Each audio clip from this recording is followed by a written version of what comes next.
Hello dear student, स्वागत है आपका अपने YouTube channel excellent study classes में। जितने भी स्टूडेंट इस बार क्लास 12th में हैं और जिनको बोर्ड एग्ज़ाम 2024 देना है वो इस वीडियो को शुरू से लेकर के अंत तक देखेंगे, क्योंकि इस वीडियो में हम आपको बताएंगे कि बोर्ड 2024 में आपको हिंदी में क्या क्या पढ़ना है, कितने अध्याय पढ़ने हैं।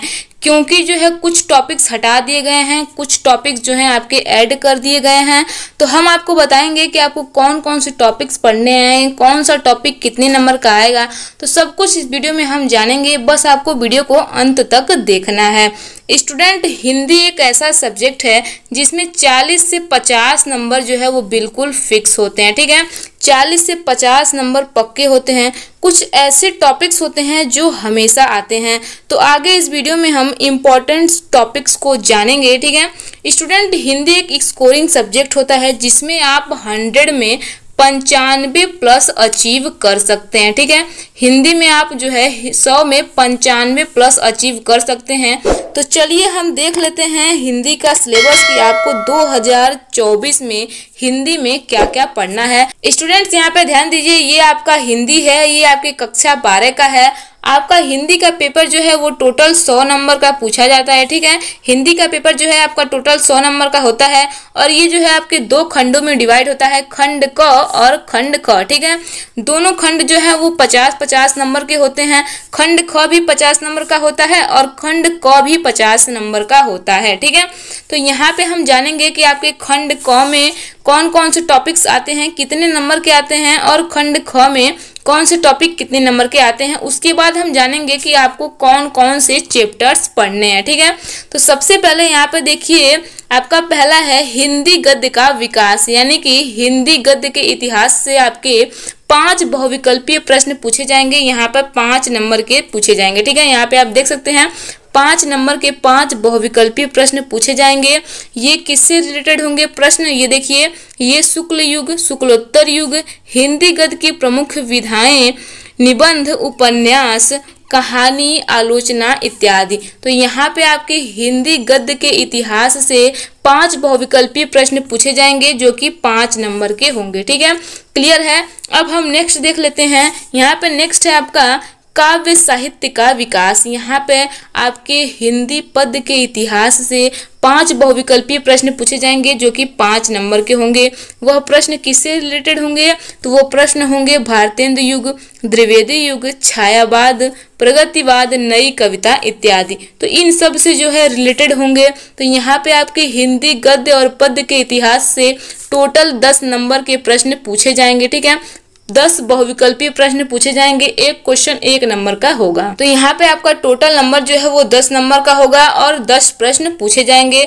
तो बहुत ही इंपॉर्टेंट क्वेश्चन जो है बहुविकल्पीय प्रश्न जो आपके बोर्ड एग्जाम में रिपीटेड हैं, जो आपके बोर्ड एग्जाम में लगातार पूछे जा रहे हैं, वह सब प्रश्न आपको कराए जाएंगे। 300 से 400 प्रश्न जो है आपके बहुविकल्पीय कराए जाएंगे, जो आपके बोर्ड एग्जाम में रिपीटेड क्वेश्चन है, जो आपके बोर्ड एग्जाम में पूछे जाते हैं। तो आप लोग अगर उन सभी प्रश्न को प्रिपेयर कर लेते हैं तो आपके 10 नंबर जो है वो बिल्कुल पक्के हो जाएंगे।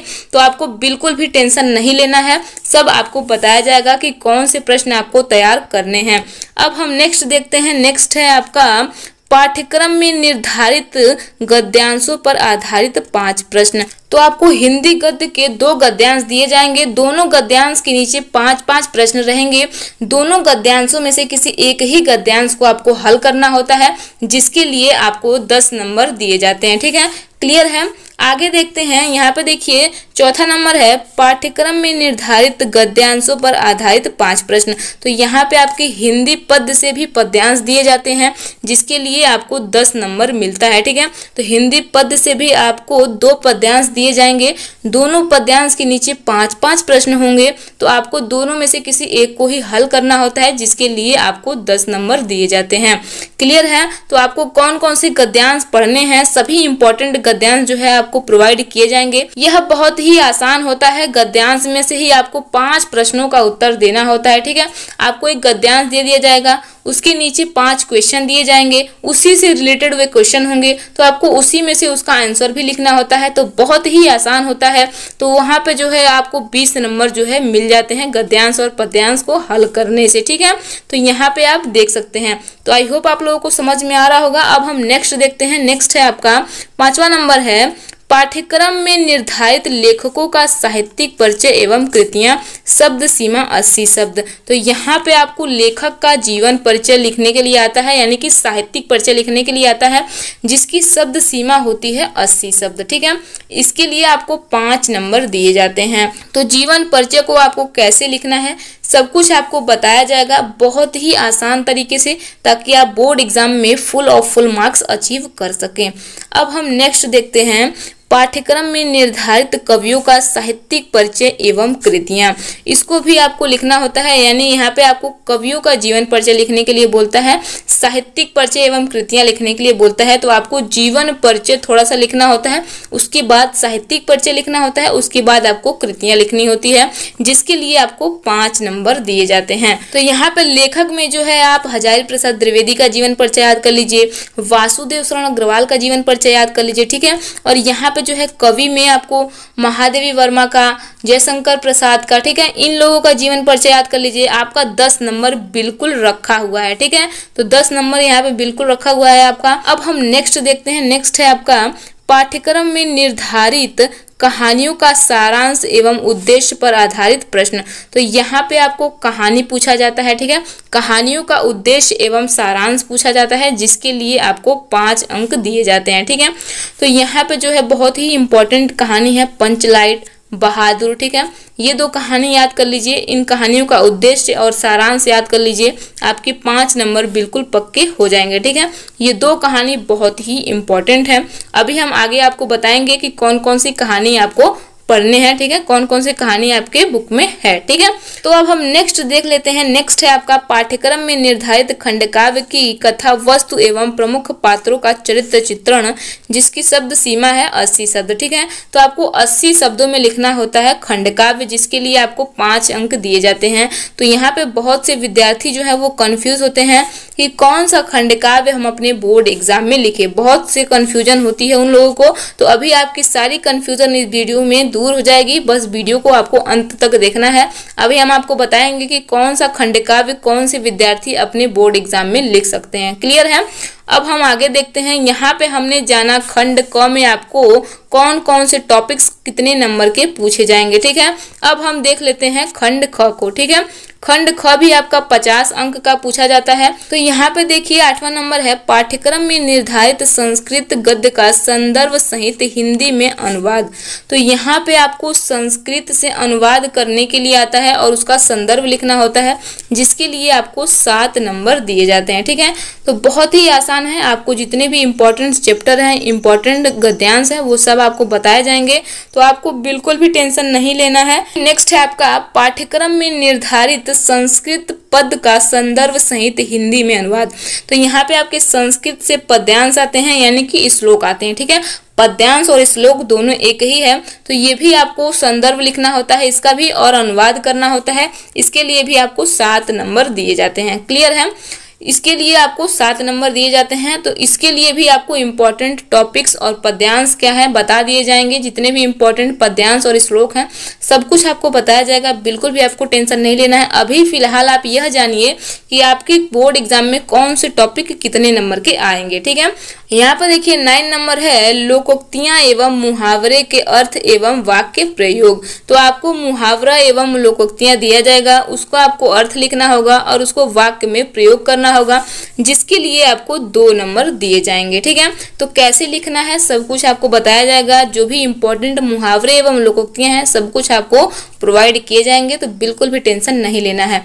अब यहाँ पर नेक्स्ट देखिए 10 नंबर है, अपठित गद्यांश एवं पद्यांश। तो ये जो है 2023 में नहीं था लेकिन 2024 में है। इससे पहले यहाँ पे संधि विच्छेद और यहाँ पे विभक्ति एवं वचन था, तो यहाँ पे संधि विच्छेद और विभक्ति एवं वचन को हटा करके अब अपठित गद्यांश और पद्यांश आपके बोर्ड एग्जाम में पूछे जाएंगे। ये आपका 5 नंबर का पूछा जाएगा। यह जो है गद्यांश और पद्यांश अपठित होगा, यानी कि बिना पढ़ा हुआ आपको गद्यांश और पद्यांश दिया जाएगा। ठीक है, दोनों के नीचे 5-5 क्वेश्चन रहेंगे। ठीक है, 1-1 नंबर का होगा। क्वेश्चन जो है कम और ज्यादा हो सकते हैं, यानी कि 4 से 5 क्वेश्चन हो सकते हैं आपको गद्यांश और पद्यांश के नीचे देखने को मिल सकते हैं। तो दोनों में से किसी एक को ही आपको हल करना होगा, जिसके लिए आपको 5 अंक दिए जाएंगे। ठीक है, क्लियर है। तो यहाँ पे आपने जाना कि कौन सा टॉपिक हटाया गया है और कौन सा टॉपिक ऐड कर दिया गया है। ठीक है, अब देखिए नेक्स्ट क्या है, 11 नंबर है शब्दों में सूक्ष्म अंतर, तो ये भी आपके 2 नंबर के पूछे जाते हैं। नेक्स्ट है आपका अनेकार्थी शब्द, यानी कि आपको एक शब्द के 2 अर्थ लिखने होते हैं, तो यहाँ पे आप देख सकते हैं ये भी 2 नंबर के पूछे जाते हैं। तो सब कुछ आपको डिटेल में बताया जाएगा। नेक्स्ट है आपका अनेक शब्दों के लिए एक शब्द, तो यहाँ पे आपको अनेक शब्दों के लिए एक शब्द लिखना होता है, यानी कि आपको एक वाक्य दिया जाएगा, उसको आपको एक शब्द में लिखना होगा, जिसके लिए आपको 2 नंबर दिए जाएंगे। ठीक है, क्लियर है। अब नेक्स्ट देखिए, यहाँ पे वाक्यों में त्रुटि मार्जन, यानी कि आपको वाक्य संशोधन करने के लिए आएगा। आपको कुछ वाक्य दिए जाएंगे, उसमें नाम मात्र की त्रुटियां होती है, यानी कि छोटी सी त्रुटि होती है जिसे आपको सही करना होता है, उसके लिए आपको जो है 2 अंक दिए जाते हैं। क्लियर है। अब यहाँ पे देखिए नेक्स्ट क्या है, काव्य सौंदर्य के तत्व, यहाँ पे आपसे रस पूछा जाता है। ठीक है, तो यहाँ पे रस भी आपके 2 नंबर के होते हैं। तो कौन कौन से रस आपके बोर्ड एग्जाम में आ सकते हैं, यहाँ पे देखिए, श्रृंगार रस, करुण रस, हास्य, वीर एवं शांत रस। तो यहाँ पे आपको इन सब रस के परिभाषा और उदाहरण लिखने को आ सकते हैं आपके बोर्ड एग्जाम में। ठीक है, ये 2 नंबर के पूछे जाते हैं। अब हम नेक्स्ट देखते हैं, नेक्स्ट है आपका अलंकार। अलंकार भी आपका 2 नंबर का पूछा जाता है। तो कौन कौन से अलंकार आपके बोर्ड एग्जाम में पूछे जा सकते हैं, यहाँ पे देखिए, अनुप्रास, यमक, श्लेष। ठीक है, यहाँ पे उपमा, रूपक, उत्प्रेक्षा। ठीक है, तो यहाँ पे ये सब जो है अलंकार आपके बोर्ड एग्जाम में पूछे जा सकते हैं। ये आपके 2 नंबर के आते हैं। तो आपका इन सब का उदाहरण और परिभाषा लिखना होता है। अब हम नेक्स्ट देख लेते हैं। नेक्स्ट है आपका मात्रिक छंद, यानी कि छंद मात्रिक। यहाँ पे आपसे छंद पूछा जाता है, ये भी आपका 2 नंबर का होता है। ठीक है, तो यहाँ पे देखिए कौन कौन से छंद आपसे पूछे जा सकते हैं, चौपाई, दोहा, सोरठा, कुंडलिया। ठीक है, तो इन सब छंद के जो है आपको परिभाषा और उदाहरण लिखने को आ सकते हैं। क्लियर है, ये आपके 2 नंबर के होते हैं। तो ये भी बहुत ही इंपॉर्टेंट होता है, रस, छंद, अलंकार। यहाँ पे आपके 6 नंबर जो है वो बिल्कुल फिक्स होते हैं। यहाँ पर रस में जो है आप यहाँ पर श्रृंगार रस, करुण रस, हास्य रस याद कर लीजिए। ठीक है, और यहाँ पे जो अलंकार में आप अनुप्रास याद कर लीजिए, श्लेष याद कर लीजिए, उपमा याद कर लीजिए। ठीक है, और यहाँ पे चौपाई याद कर लीजिए, सोरठा याद कर लीजिए। ठीक है, दोहा याद कर लीजिए। तो यहाँ पे आपके जो है 6 नंबर रस, छंद, अलंकार के बिल्कुल फिक्स हो जाएंगे। ठीक है, क्लियर है। अब हम नेक्स्ट देखते हैं। नेक्स्ट है आपका पत्र लेखन। तो आपके बोर्ड एग्जाम में पत्र लिखने को आता है। ठीक है, ये आपका 6 नंबर का होता है।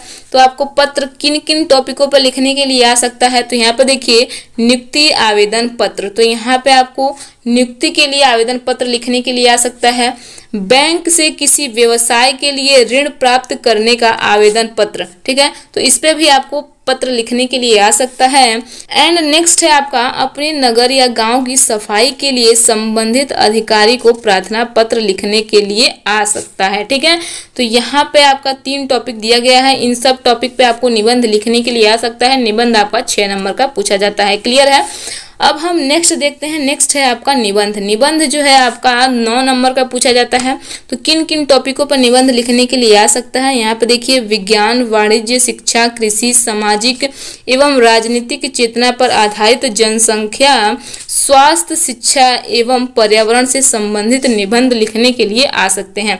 तो इन सभी टॉपिकों पे आपको निबंध लिखने के लिए आ सकते हैं। ठीक है, यहाँ पे आपके निबंध जो है वो 9 नंबर के पूछे जाते हैं। कौन कौन से इंपॉर्टेंट निबंध है, निबंध को आपको कैसे लिखना है, जिसके लिए आपको पूरे के पूरे 9 नंबर प्राप्त हो सके, तो सब कुछ आपको बताया जाएगा। बिल्कुल भी आपको टेंशन नहीं लेना है। तो यहाँ पे आपने जाना कौन से टॉपिक कितने नंबर के पूछे जाएंगे। अब हम देख लेते हैं कि आपको कौन कौन से अध्याय पढ़ने हैं। ठीक है, यहाँ पे आप देख सकते हैं, सामान्य हिंदी विषय के लिए निम्नलिखित पाठ्य वस्तु का अध्ययन करना होगा। तो जो हमारे सामान्य हिंदी वाले विद्यार्थी हैं, यानी कि जो लोग बायो मैथ से हैं, सामान्य हिंदी वाले, उनके लिए है ये। यहाँ पे देखिए पुस्तक का नाम दिया गया है, लेखक का नाम दिया गया है और पाठ का नाम दिया गया है, ठीक है। तो यहाँ पे देखिए, यहाँ पे आपके हिंदी गद्य में टोटल 6 अध्याय हैं। हिंदी गद्य में जो है आपके टोटल 6 अध्याय हैं। तो यहाँ पे आपको टोटल 6 अध्याय पढ़ना है। पहला अध्याय है आपका राष्ट्र का स्वरूप, जिसके लेखक हैं वासुदेव शरण अग्रवाल, ठीक है। दूसरा अध्याय है अशोक के फूल, जिसके लेखक हैं आपके हजारी प्रसाद द्विवेदी, क्लियर है। नेक्स्ट है आपका भाषा और आधुनिकता, जिसके लेखक हैं प्रोजी सुंदर रेड्डी। नेक्स्ट है आपका तेजस्वी मन के संपादित अंश, ठीक है, जिसके लेखक हैं doctor APJ Abdul Kalam. Next है आपका रॉबर्ट नर्सिंग होम में, जिसके लेखक हैं कन्हैया लाल मिश्र प्रभाकर। नेक्स्ट है आपका निंदा रस, जिसके लेखक हैं हरिशंकर प्रसाई। तो यहाँ पे आपको टोटल 6 अध्याय दिए गए हैं, आपको 6 अध्याय पढ़ने हैं, क्लियर है। अब यहाँ पे हम देख लेते हैं कि आपको हिंदी पद में कौन कौन से अध्याय पढ़ने हैं। तो यहाँ पे देखिए, यहाँ पे टोटल आपको 7 अध्याय पढ़ने हैं, ठीक है। टोटल 7 चैप्टर्स दिए गए हैं। कौन कौन से? यहाँ पे आपका पहला है पवन दूतिका, जिसके कवि हैं अयोध्या सिंह उपाध्याय हरिऔध। नेक्स्ट है आपका कैकेयी का अनुपात गीत, जिसके लेखक हैं मैथिली शरण गुप्त, सॉरी ये कवि हैं, ठीक है, जिसके कवि हैं मैथिली शरण गुप्त। एंड नेक्स्ट है आपका श्रद्धा मनु एवं गीत, जिसके कवि हैं जयशंकर प्रसाद। एंड नेक्स्ट है आपका नौका विहार बापू के प्रति परिवर्तन, जिसके कवि हैं सुमित्रा नंदन पंत। एंड नेक्स्ट अध्याय है आपका गीत, जिसके कवि हैं महादेवी वर्मा। एंड नेक्स्ट है आपका अभिनव मनुष्य पुरूरवा उर्वशी, ठीक है, जिसके कवि हैं रामधारी सिंह दिनकर। एंड नेक्स्ट है आपका मैंने आहुति बनकर देखा हिरोशिमा, जिसके लेख कवि हैं सचिदानंद हीरानंद वत्सायन। तो यहाँ पे टोटल जो है आपके 7 अध्याय दिए गए हैं, आपको टोटल 7 अध्याय पढ़ने हैं। अब हम नेक्स्ट देखते हैं आपको कहानी कौन कौन सी पढ़नी है। तो यहाँ पे आपकी टोटल 4 कहानियां दी गई हैं। पहला है ध्रुव यात्रा, जिसके लेखक हैं जैनेन्द्र कुमार। दूसरा है आपका पंचलाइट, जिसके लेखक हैं फणीश्वर नाथ रेणु। नेक्स्ट है आपका लाठी, जिसके लेखक हैं शिवानी। और नेक्स्ट है आपका बहादुर, जिसके लेखक हैं अमरकांत, ठीक है। तो यहाँ पे जो है आपका लाठी कहानी हट गया था 2023 में कोविड की वजह से, लेकिन 2024 में आपको लाठी को भी पढ़ना है। तो यहाँ पे टोटल आपकी 4 कहानियां हैं, चारों कहानियां आपको पढ़ना है, जिसमें बहुत ही इंपॉर्टेंट है बहादुर और पंचलाइट। इसका आप लोग उद्देश्य और सारांश याद कर लीजिए, आपका 5 नंबर बिल्कुल पक्का हो जाएगा। यहाँ पे आपने जाना कि आपको कौन कौन से अध्याय पढ़ने हैं। अब यहाँ पे देख लीजिए, यहाँ पे आपको खंड काव्य कौन कौन से पढ़ने हैं। यहाँ पे देखिए, यहाँ पे दिया गया था आपका, यहाँ पे देखिए खंड काव्य की कथा वस्तु दिए गए हैं। तो बहुत सारे स्टूडेंट जो हैं कंफ्यूज रहते हैं कि कौन सा खंड काव्य कौन से विद्यार्थी जो है अपने बोर्ड एग्जाम में लिखें। तो यहाँ पे देख लीजिए कौन सा खंड काव्य कौन से विद्यार्थी अपने बोर्ड एग्जाम में लिख सकते हैं। तो यहाँ पे देखिए पहला है मुक्ति यज्ञ, जिसके लेखक हैं सुमित्रा नंदन पंत, ठीक है। मुक्ति यज्ञ को कौन कौन से विद्यार्थी अपने बोर्ड एग्जाम में लिख सकते हैं? तो यहाँ पे कानपुर, जौनपुर, मुरादाबाद, फैजाबाद, एटा, ललितपुर। तो जो विद्यार्थी इन जिलों से बिलोंग करते हैं वो इन खंड काव्य को लिख सकते हैं, यानी कि वो मुक्ति यज्ञ को लिख सकते हैं। नेक्स्ट है आपका सत्य के जीत, जिसके लेखक हैं श्री द्वारिका प्रसाद माहेश्वरी। तो इसको जो है लखनऊ, इटावा, बलिया, बिजनौर, झांसी, बदायूं, प्रतापगढ़, रामपुर और पीलीभीत के विद्यार्थी जो है वो अपने बोर्ड एग्जाम में इसको लिख सकते हैं। नेक्स्ट है आपका रश्मि रथी, जिसके लेखक हैं रामधारी सिंह दिनकर। तो इसको वाराणसी, बुलंदशहर, मथुरा, मुजफ्फरनगर, फतेहपुर, उन्नाव, देवरिया के विद्यार्थी जो है अपने बोर्ड एग्जाम में लिख सकते हैं। एंड नेक्स्ट है आपका आलोक वृत्त, जिसके लेखक हैं गुलाब खांडेवाल। तो इसको प्रयागराज, अलीगढ़, सहारनपुर, फर्रुखाबाद, मैनपुरी, मिर्जापुर और सीतापुर के विद्यार्थी जो है अपने बोर्ड एग्जाम में लिख सकते हैं। आगे देखते हैं, नेक्स्ट है आपका त्यागपथी। त्यागपथी जो है इसके लेखक जो हैं वो हैं रामेश्वर शुक्ल अंचल। तो इसको जो है आगरा, गोरखपुर, गाजीपुर, बरेली, सुल्तान, जालौन, लखीमपुर, खीरी, गोंडा, शाहजहांपुर, बाराबंकी के विद्यार्थी लिख सकते हैं। ठीक है, तो हमारे यहाँ त्यागपति है क्योंकि हम गोरखपुर से बिलोंग करते हैं, तो जो विद्यार्थी गोरखपुर से बिलोंग करते हैं वो त्यागपति को लिखेंगे। ठीक है, हमारे यहाँ के विद्यार्थी त्यागपति को लिखेंगे। जो आगरा से बिलोंग करते हैं उसको भी त्यागपति ही लिखना होगा। ठीक है, तो जो लोग इस जनपद से बिलोंग करते हैं वो त्यागपति को लिखेंगे। अब हम नेक्स्ट देखते हैं। नेक्स्ट है आपका श्रवण कुमार, जिसके लेखक हैं श्री शिव बालक शुक्ल। तो ये जो है मेरठ, आजमगढ़, बस्ती, रायबरेली, हरदोई, बांदा, बहराइच, हमीरपुर के विद्यार्थी लिख सकते हैं। तो यहाँ पे हमने जाना कि कौन से विद्यार्थी कौन से खंडकाव्य को लिख सकते हैं। अब हम नेक्स्ट देख लेते हैं कि आपको संस्कृत में कौन कौन से अध्याय पढ़ने हैं। तो यहाँ पे देखिए संस्कृत के टोटल आपको 7 चैप्टर्स पढ़ने हैं। पहला है यहाँ पे देखिए भोजस्योदार्यम, नेक्स्ट है आपका आत्मज्ञम एवं सर्वज्ञम, नेक्स्ट है संस्कृत भाषायाम एवं महत्तम, नेक्स्ट है आपका जातक कथा। ठीक है, एंड नेक्स्ट है आपका सुभाषित रत्नान। ये बहुत ही इंपॉर्टेंट चैप्टर है। यहाँ से आपके हिंदी संस्कृत के यानी कि पद्य से जो है आपके श्लोक यानी कि पद्यांश पूछे जाते हैं। बहुत ही इंपॉर्टेंट चैप्टर है ये सुभाषित रत्नान।